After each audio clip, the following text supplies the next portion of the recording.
Couldn't wake up at a better National time. Weather Service in Chicago has issued a special marine warning for nearshore waters from Winthrop Harbor to Calumet Harbor, open waters from Winthrop Harbor to Michigan City out to Mid-Lake until 6 a.m.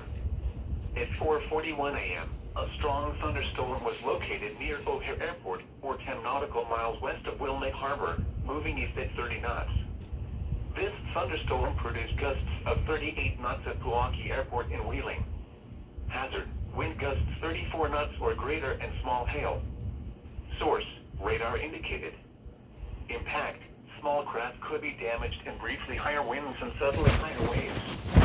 Locations impacted include Harrison Beaver Crib, Wilmette Harbor, 31st Street Harbor, Montrose Harbor, Monroe Harbor, Belmont Harbor, Burnham Harbor, 59th Street Marina, Jackson Park Harbor, Guyabercy Harbor, and Deuceable Harbor. Move to safe harbor until hazardous weather passes. Frequent lightning is occurring with this storm. If caught on the open water, stay below deck if possible. Keep away from ungrounded metal objects.